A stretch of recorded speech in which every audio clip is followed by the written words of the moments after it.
National web channel association జాతీయ కార్యదర్శి బాలకృష్ణ గారిని మాట్లాడాల్సింది.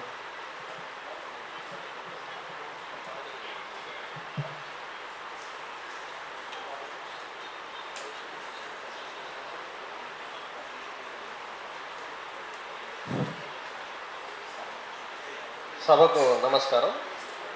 మొన్న ఈ మధ్య బాగా కాల్ చేశాడు, అంటే ఒక పోస్ట్ పెట్టాడు, అన్న ఇట్లా ఒక ఈవెంట్ అనుకుంటున్నాము, మీరు తప్పకుండా రావాలి అంటే మెసేజ్ పెట్టాడు. యాక్చువల్ నేను కాల్ చేసిన తర్వాత అంటే నేను బిజీగా ఉంటానికి కాల్ చేయడు, ధైర్యంగా నేనే కాల్ చేస్తాను అందరికీ. నాకు ఒక మెసేజ్ పెడితే నేనే కాల్ చేస్తాను. ప్రస్తుతం నేను ఢిల్లీలో ఉంటాను. యాక్చువల్గా ఐఎమ్ హ్యాండ్లింగ్ 3 నేషనల్ పొజిషన్స్లో నేను హ్యాండిల్ చేస్తాను. నేషనల్ వెబ్ ఛానల్స్ అసోసియేషన్తో పాటు నేషనల్ కన్జ్యూమర్ రైట్స్ కౌన్సిల్లో ఉన్నాను నేను, నేషనల్ స్పోర్ట్స్ పర్సన్గా. అదేవిధంగా నేషనల్ స్కిల్ డెవలప్మెంట్లో కూడా నేను కోఆర్డినేటర్గా ఉన్నాను. సో దీనివల్ల కొంచెం బిజీగా ఉంటాను. ఎప్పుడు జూమ్ మీటింగ్స్ నడుస్తుంటాయి. ఫస్ట్ ఆఫ్ ఆల్ భానుకి E69 సిబ్బందికి వాళ్ళ కుటుంబానికి నేను 5వ వార్షికోత్సవ శుభాకాంక్షలు తెలియజేస్తున్నాను. ముఖ్యంగా ఇక్కడ అంటే నేను పెద్ద వక్తనే కాదు, మా మీటింగ్స్ అన్నీ రెగ్యులర్గా జరుగుతుంటాయి. ఒకటే ఏం చెప్పదలుచుకున్నా అంటే మీడియా రంగం అనేది ఇవాళ పెద్దలందరూ చెప్పినట్టుగా చాలా క్లిష్ట పరిస్థితిలో ఉంది. ఈ క్రమంలో ఒక 5 ఏళ్ళుగా కన్సిస్టెన్సీగా అంటే కంటిన్యూ ఒక 5 ఏళ్ళు ఒక మీడియాను నడపడం అనేది చాలా గొప్ప విషయం. ఇది దానికి ఫస్ట్ అందరూ ఒకసారి గ్రాండ్ చప్పట్లు కొట్టాలి. బాగా ఎప్పుడు కనిపించినా కూడా సమస్యల గురించి మాట్లాడుకునేది. మేము పలానా చోట ఒక ఇష్యూ నడుస్తుంది, ఇంకో చోట ఒక ఇష్యూ, అన్న మీరు ఏమైనా మాట్లాడతారా, మీరు ఏమైనా వాయిస్ ఇస్తారా, ఇక్కడ ఒక ఇష్యూ నడుస్తుంది. మన పెద్ద ప్రెస్ మీట్ జరిగింది, అన్నోళ్ళు కూడా వచ్చి కూర్చున్నారు. అంటే ట్రేడ్ యూనియన్లో ఎటువంటి సమస్యలు నడుస్తాయని వాటి మీద కూడా మేము మాట్లాడాం. సో ఈ క్రమంలో ఎప్పుడు సమస్యల గురించి చర్చించుకుంటారు.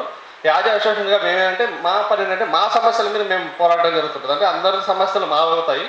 జనరల్గా మేము ఎప్పుడైనా ఏదైనా వార్త రాస్తే అధికారులు కానీ కలెక్టర్స్ నుంచి మాకేమొచ్చిందంటే మీరు రాసేస్తారు, మీకేం బాధ్యత లేదు, మిగతావన్నీ మేము చేయాలంటారు. మా బాధ్యతే రాయడం. ప్రధానమైన బాధ్యత ఏంటంటే రాయడమే మా బాధ్యత. మీరు చేయవలసిన పని ఏంటంటే వాటిని సమస్యని చేయాలి. ఇవాళ మన ముఖ్యమంత్రి గారు కూడా అన్నారు, అది కూడా మాట్లాడి అడ్రస్ చేశాను మేము.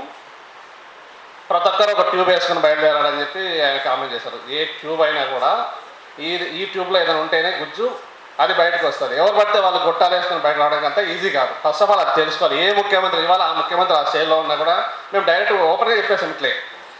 ఎవరో క్యాండిడేట్ కూడా చూడకుండా ఓట్లు వేసిన సందర్భాలు ఉన్నాయి కొన్ని చోట్ల. ఈ విధంగా సోషల్ మీడియా పనిచేయడం వల్లే మీరు ఆ స్థాయిలో ఉన్నారు. ట్యూబ్లు అని చెప్పకండి, అందరూ జర్నలిస్ట్ కాలేరు.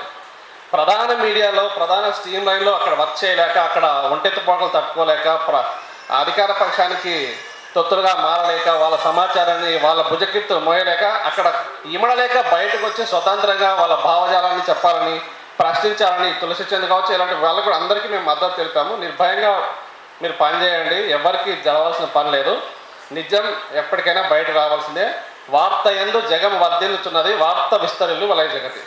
సమాచారం ఏం చెప్తుందంటే ఎవరు నువ్వు అని అడిగితే భూమి మీద ఏదైతే నన్ను తాకదో అది భూమి మీద లేదు, ప్రతిదీ నన్ను తాకే బయటకు వెళ్తుంది. అంటే సమాచారంలోకి వచ్చిన తర్వాత అది ప్రజలకి భూమి మీద ఎగ్జిస్టెన్స్ ఉంటుంది. ఇది చెప్పాలి. ఇంతకు మించి నేనేం చెప్పేది లేదు. మిగతా వాళ్ళు చాలామంది మాట్లాడింది. Once again hardly congratulation to Balu. Thank you so much. I feel very happy to be part of this. Thank you అన్న.